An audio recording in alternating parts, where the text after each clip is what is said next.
निसर्ग सौंदर्यानं फळाफुलांनी नटलेलं हे जुन्नर तालुक्यातील आंबे हातवीचं पठार। याच पठारावर आंबे गावात राहणारे हे आहेत सुरेश सावळे बाबा। फळे, फुले, झाडे यांनी वेढलेल्या या गावात मोठ्या प्रमाणात आपल्याला मोहोळ, मोहरी पाहायला मिळतात। या बाबांचा अनेक वर्षाचा मध गोळा करायचा अनुभव आणि प्रत्यक्षपणे मोहर कशी शोधायची, ती काढायची कशी, ते काढत असताना कोणती काळजी घेतली पाहिजे हे प्रत्यक्षपणे ते आज आपल्याला दाखवणार आहेत।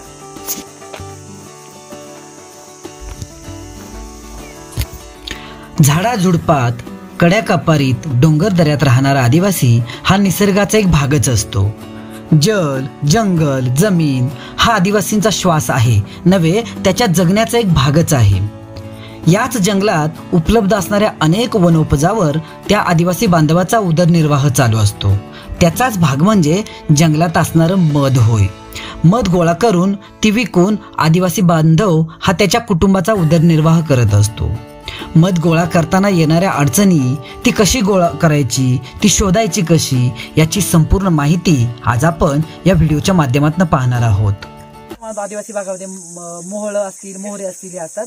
तर आज आपण या ठिकाणी प्रत्यक्षपणे जी काही मध असते ही मध गोळा करणं म्हणजे ती कशी करायची, मध गोळा करत असताना या मोहळ असेल किंवा मोहर असेल याच्या माशा प्रत्यक्षपणे कशा त्या जातात किंवा त्यांच्या ज्या ठिकाणी ती असते ते कसं हे करायचं, तर या ठिकाणी आपल्या सोबत सावळे बाबा आहेत। तर ते आपल्याला या ठिकाणी प्रत्यक्षपणे माहिती सांगणार आहेत की मोहर आपण कशी पाहायची आणि ती पाहत असताना ती शोधायची कशी आणि तिचं कशी काढायची हे सगळी माहिती या ठिकाणी आपल्याला सांगणार आहोत। आपण आता या ठिकाणी या जंगलामध्ये थोडंसं पाणी आणि या पाण्यावर ह्या ज्या काही मोहरीच्या माशा आहेत त्या पंजायला येतात, म्हणजे पाणी प्यायला येत असतात। इथून पासून आपण सुरुवात करणार आहोत प्रत्यक्षपणे कशी मोहर असते ते।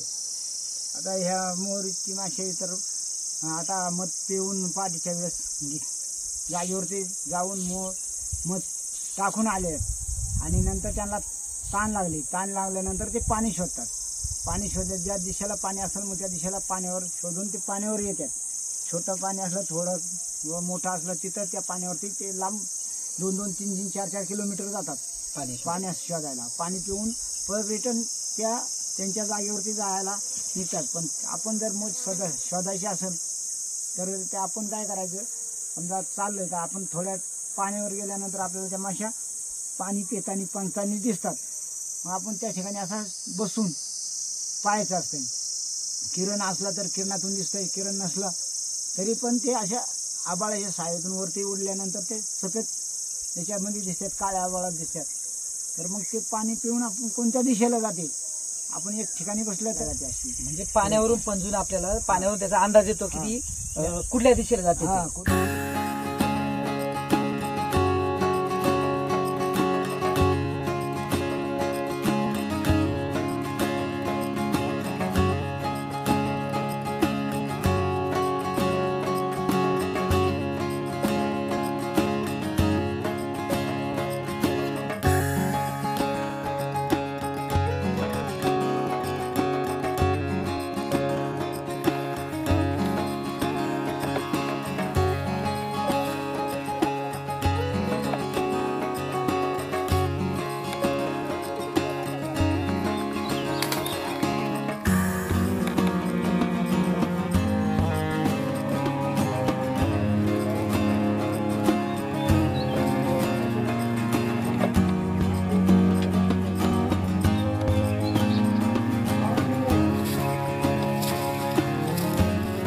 मोहरीच्या माशा ज्या ठिकाणी पाणी पिण्यासाठी पाण्यावर आल्या होत्या त्या ठिकाणापासून जवळपास 1 तासभर आम्ही त्या मधमाशांच्या प्रवासाच्या दिशेनं फिरत होतो। झाडाची ढोली, वारूळ, दगडांची कपार अशा विविध अडचणीच्या ठिकाणी या मधमाशांच्या पाठीमागं आम्ही जात होतो। मधमाशांच्या उडण्याची दिशा शोधत होतो। शेवटी 1 तासभराच्या पायपिटीनंतर आम्हाला अडचणीच्या ठिकाणी एका वारुळात काही माशा जाताना दिसल्या आणि मग जवळ गेल्यावर प्रत्यक्षपणे आम्हाला वारुळात बसलेल्या मोठ्या मोहरीचा शोध लागला। त्या वारुळात सतत मधमाशांची ये-जा जाताना आम्हाला दिसत होती। मित्रांनो, ह्या मोहरीच्या माशा असतात किंवा मोहरीचे जे पोळ्या असतात हे शोधणं किती अवघड असतं आणि किती कौशल्याचं काम असतं ही त्या 1 तासाच्या पायपिटीनंतर माझ्या लक्षात आलं।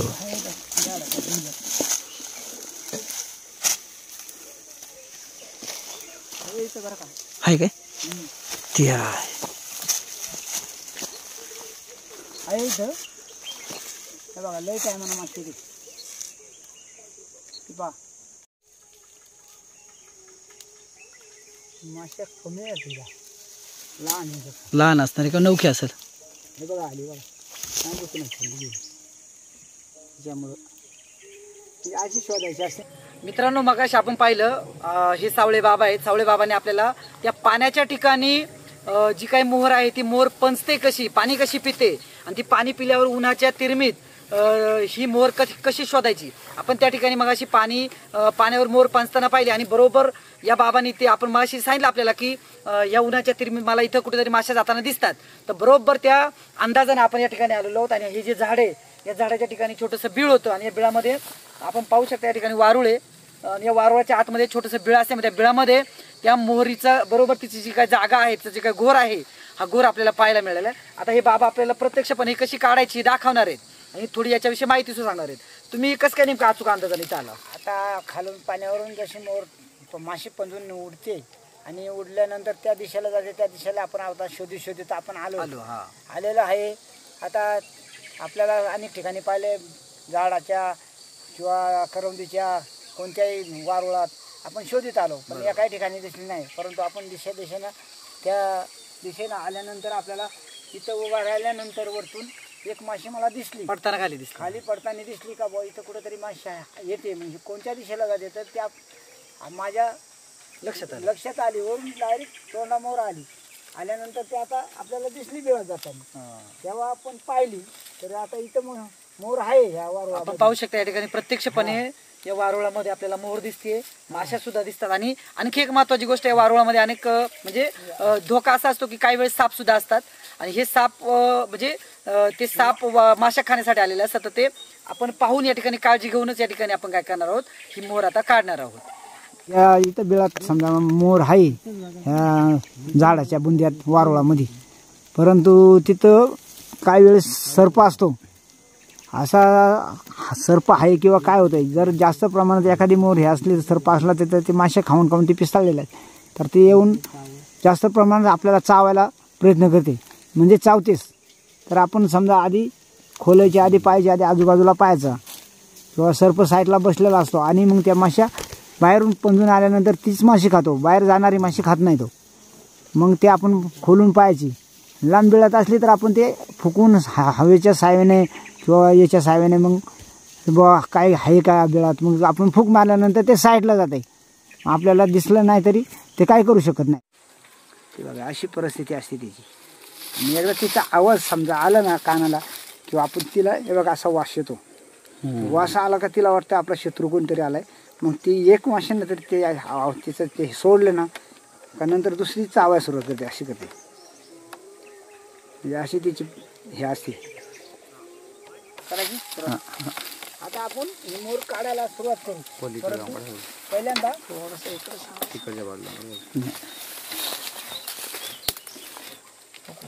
नंतर तो पळा असा साईडला पाहायचा तर ते आपण थोडं ते पोळा साधारण असा हलवायचा असतो किंवा आपल्याला ते तुटू नये म्हणून त्याच्यासाठी आपण काढायला प्रयत्न करतो. आणि मग असं थोडं हलवून तो जिथे लागलेला असतो ना तिथून त्या याच्यातून तो काढून घ्यायचा असतो. तर आता हे मध आहे वर दाखव मला पहिले ही मध आहे.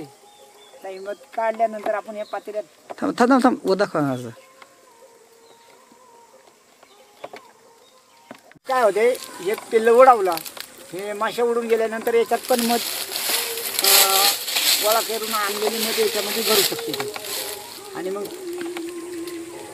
आता हे रिटा पोळा झाला माशा उडून गेल्या तर मग ते मध आणलेली ह्या बिळांमध्ये ती भरू शकते आणि मग ते बिळ पूर्ण बुजवून घेते म्हणजे आपण लिपून घेते अशी म्हणजे जेपर्यंत बिळ आहे किंवा पोळ आहे तोपर्यंत ते हे माशा तयार करते त्या माशांसाठी ते पूर्ण खाद्य तयार करून ठेवते. आता त्याच्यासाठी हा मधचा पॉल आहे, त्याच्यात पूर्ण मध भरलेली आहे. आता हा साईडना फार पॅक करून घेतलेला आहे. लिपलेला हा दिसतो का, याचा एक सुद्धा बीळ दिसत नाही आपल्याला, म्हणजे पूर्ण भरलेले आहे. आणि भरल्यानंतर हे जे पील काढते त्या पिलासाठी हे खाद्य ते आपण हळूहळू काढू शकतो.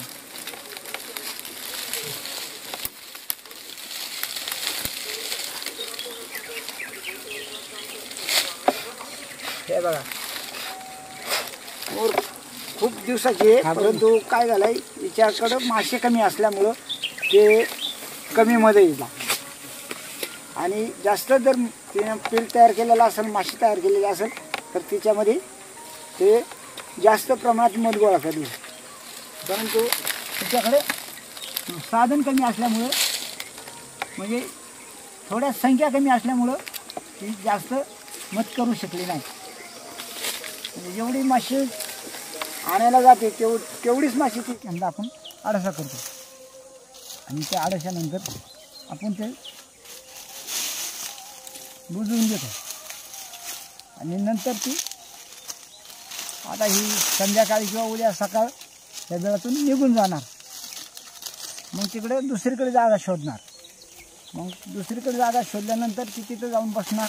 त्याच्यात एक अशी राणी माशी म्हणून असते, ती राणी माशीबरोबर त्या जागा शोधली, ती पास केली का त्या जाग्यावरती ती राणी अशी एक माशी असते, असे लालसर रंगाची हिरवट. मग ती त्या जागेत स्थायिक झाली का मग ती सर्व माश्या त्या ठिकाणी बसल्या जातात. आणि मग नंतर ती तिथंच थोडे थोडे पोळे आणून जमा करून हे पोळे लावायला सुरुवात करते. आणि मग ती आपण पाहताय की माझ्या हातामध्ये मोळ आहे. आम्ही सकाळी पहाटे 6 वाजेपासून हे सुरेश सावळे नाना आणि हे तुकाराम यांचा छोटा मुलगा आहे. आम्ही ह्या संपूर्ण जंगलामध्ये सकाळी 6 वाजता आम्ही या जंगलामध्ये आलो. आणि नानांच्या अंदाजानुसार त्यांच्या या जंगलामध्ये एक ठिकाणी पाणी आहे, त्या पाण्यावरनं आम्ही ही मोहळं कुठं पंचतायत, मोहरी कुठं पंचतायत ते पाहत आलो होतो. आता आम्हाला तर कुठंच काय दिसलं नाही, पण त्यांनी आता हे मोळ आणि एक मोर असं त्यांनी त्या ठिकाणी पाहिलं. आता आम्ही काढलं मगाशी ते. त्याच्यानंतर आता आमची खरं तर ताव मारण्याची पार्टी चालू इथं मोहळाची मोहरीच्या मधावरती. आणि खरं तर आदिवासी सगळ्यात आनंदी माणूस आहे हे याच्यासाठीच म्हटलं जातं आहे की जंगलाच्या निसर्गाच्या सहवासामध्ये राहून त्याला अनेक गोष्टींचा आनंद घेता येतो आहे. स्वच्छ हवा आहे, मनसोक्त फिरता येते जंगलामध्ये, प्राण्यांचा पक्ष्यांचा त्या ठिकाणी त्यांना सहवास लाभतो आहे.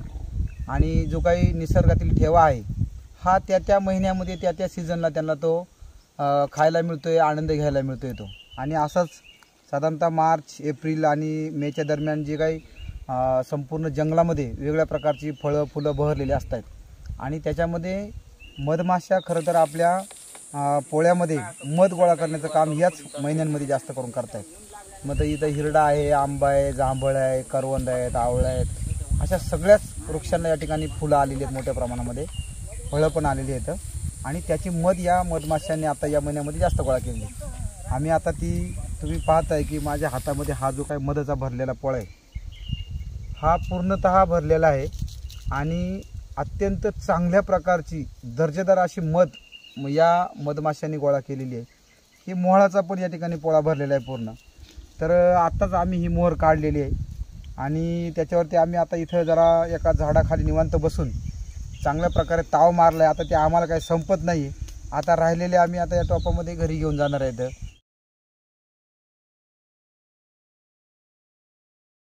मित्र, मगाशी आपण पाहिलं की आपण आता खाली इथं जे जंगलामध्ये एक पाणी होतं छोट्या कुंडामध्ये आणि तिथनं आपण मोहरीच्या मधमाशांचं या ठिकाणी शोध घेत आलो होतो.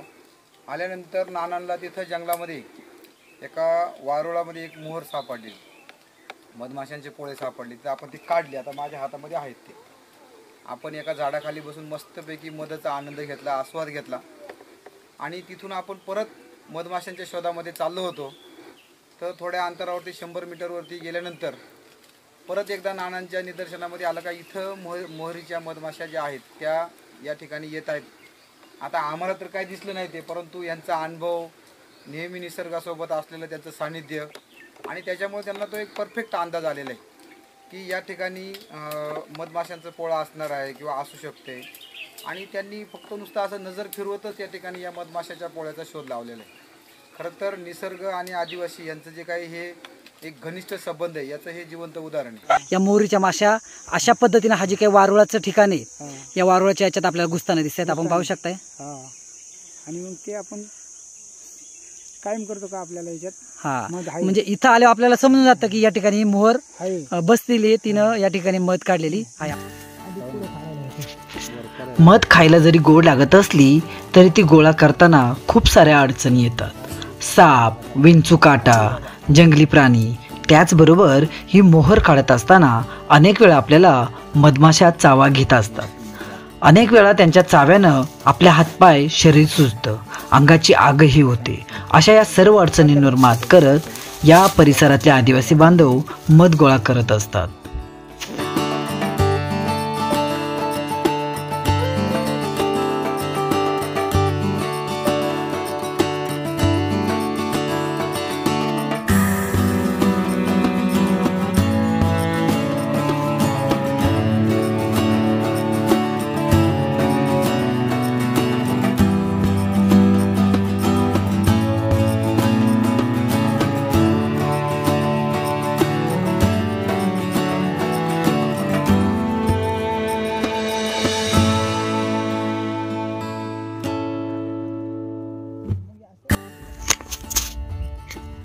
जमिनीच्या आत वारुळात असलेल्या मोहरीची मध काढत असताना खूप साऱ्या मधमाशा चावत असतात.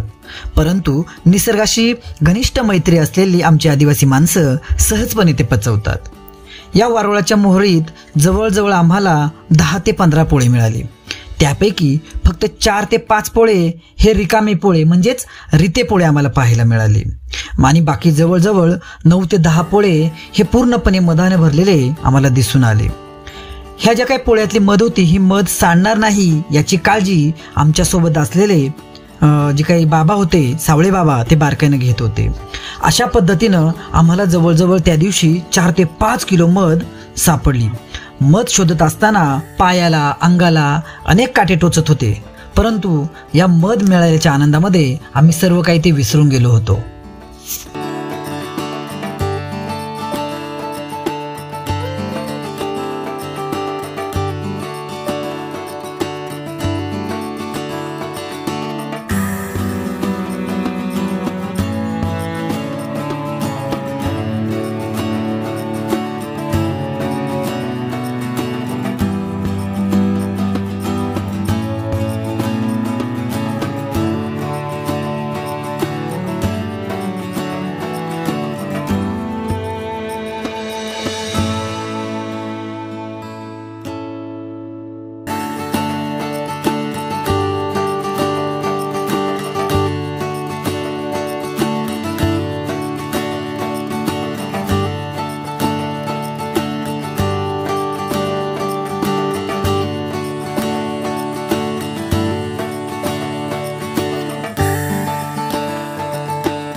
नाना आता ही दगड जी घेतलेली आहे तुम्ही म्हणताय आता ती परत दगड आपण तिथे लावून ठेवायची, त्याचं का आता आपलं काम तर झालेलं आहे.